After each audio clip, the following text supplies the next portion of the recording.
Story. Let me tell you about Wayne and Louise. When Wayne called me, he was in a panic. She cheated. How do I forgive her? Is there any hope for us? He shared with me that they'd been to therapy in the past, that to them they used to see as who's going to win. Let's go this week and see who's going to win. I know that feeling. Do you know that feeling of driving to therapy? Well, we'll see. We'll talk about that in therapy, or the drive home from therapy. Like I said, we argued more about the stuff that came up in therapy than we did the real issue. And even if it was the real issue, how are they going to help us? Right? Do you know this feeling? Have you tried therapy and found that talking about it isn't really helping? Okay, back to Wayne and Louise. For him, he felt like he was always begging her for sex. Come on, what do you want? And she's like, stop it, stop it. You had it yesterday. You got some yesterday. Sex was something that he got from her, that she doled out to him, that she gave to him if he was good. He was like, what do I do? He would say to her, well, what do you want? What do you want? Okay, if what do you want so he can deliver it to her? And she was like, I don't know. I don't know. I don't know. Whatever you want. To me, that is literally the sound of boredom. What do you want for dinner? What do you want in the bedroom? I don't know. Whatever you want. And because of that, they were doing the exact same sex moves that they had from when they first met. Maybe you know those sex moves. I've been in your bedroom. He does this to her, then she does that to him. Then they do that thing together, and then they're done. He felt like she's not into it. So he was just, okay, well, okay, I get sex. Before their relationship, they were dating. And she was always like, stop it, even then, too. So he used to coerce her into it. Come on, baby, you know you want it. And make her give it to him. Interestingly enough, that is exactly what happened with the man who she had an affair with. That's why she responded to it. But they say that a relationship is a choice you make every day. It's about joining a team, giving yourself permission to show up. That's why they joined the intimacy game plan. That is a commitment to a relationship, to a choice that you make every day. As she said to me, well, why doesn't he know what I want? I get it. I'll tell you what we want. We all want the same thing. We want somebody who knows exactly what we want and exactly how to deliver it at the exact same time that we want it. And it can be done. I'm Amy Culler, your intimacy coach. I've been named the best intimacy coach for a reason. I see a relationship as an intimacy team. One of you is more emotional, one of you is more physical. You're the heart and the home of your relationship. And when you learn to play together, you make the perfect team, just like an offense and a defense. But what happens is sometimes you come together and that friction is just right. And then sometimes without an intimacy game plan, without playing together, that space starts to grow in between. That's that intimate space. And is that space safe? Sometimes you're away from each other, but is that space safe? Can you feel that connection even when you're not with each other? And when that space starts to move apart from each other, that space starts to fill up with all kinds of things. Busy, tired, work, porn, shopping, kids, distractions, secrets, secret sexual activities.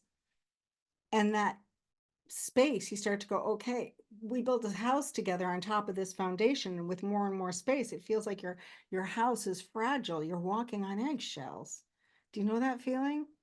Do you feel like you're walking on eggshells because the space between you just doesn't feel tight? It's almost like it's a magnet repelling. You want that space to feel safe. The goal for Wayne and Louise was to make that space safe, where they could lean into each other and not worry that they were going to come back with daggers. They needed to build trust and forgive each other. They needed to feel the love. Now they have an intimacy game plan. They know that I'm here. So the thing that I had them do is to commit to not talking about it for 4 whole days. And then I would talk to them on the 5th day. So for 4 whole days, their job was to, oh, their job was to connect wordlessly. Huddle first, talk later. Connect first, talk later. The huddle, that's the name of my book. And that huddle is just like a team. Think about a sports team and they start with a huddle. Hey, ho, go team. Does it feel a little awkward? Yeah. But they soon realize the mind body connection that it builds. One mind, one body, one team. And so they stopped talking. And that's hard for them to do. It's hard for both of them because he wanted to keep going, you're wrong, you're wrong, you're wrong, which would have put her in the defensive mode. And that's human nature. They talked to me. She started talking to me about attachment styles, but we all have a hard time in an intimate connection.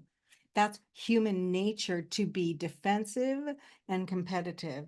It's human nature to resist giving your partner what they need. You want sex? Stop it. Help me in the kitchen. That's human nature.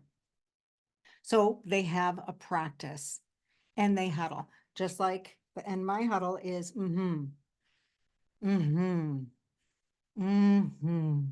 That's it. That's it. Not talking about it and doing that awkward breathing together twice a day, 2 times in the morning, 2 times in the evening. You hear me? For 4 days. And on the 5th day, when the camera came up, they were in bed together. Right? They couldn't wait to see me. I was just like, oh my.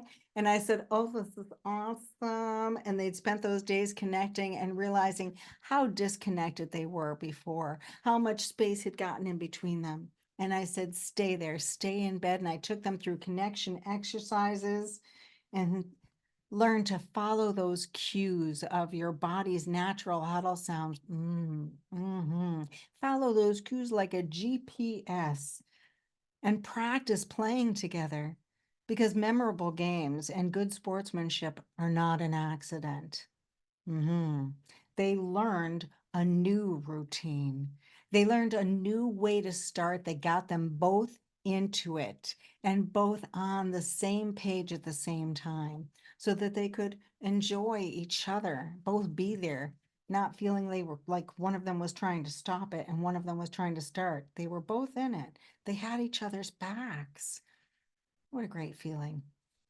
Having an intimacy game plan and having a coach in your corner is like having a strategy and support for your favorite sport. Wayne said that I saved their marriage and that for him, the best part was trying new things together. And Louise said that she didn't realize how much anxiety this lack of intimacy was causing her, or saying stop it, or not giving in to him and enjoying their intimate relationship. She always felt like it wasn't going to last. How long is this going to last? How much longer before he leaves me? I'm not enough for him. And she didn't realize how much anxiety this was giving her. Now I know where we'll be in 3 days, 3 weeks, and 3 years. Now that's comforting. Do you know that feeling? Do you know where you're going to be in 3 weeks, 3 days, 3 years? Is this making sense? If this is making sense to you, I invite you to massage that like button.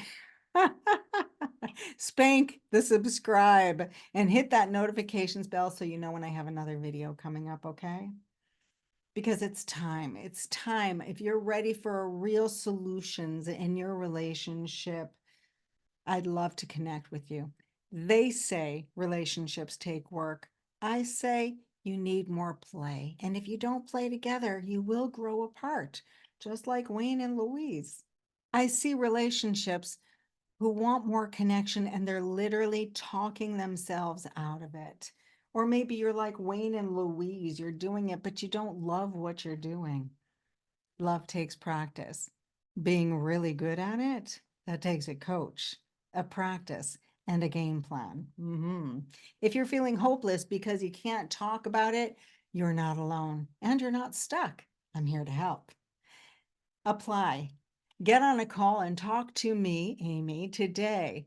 and find out. I want to hear about you, and I want to hear about you, where you've been and what your goals are. And together I'll help you decide if this program is the right program for you. Sound good? Mm-hmm. In the meantime, stay connected to yourself, each other, and me, and I'll see you soon. Okay? Mm-hmm.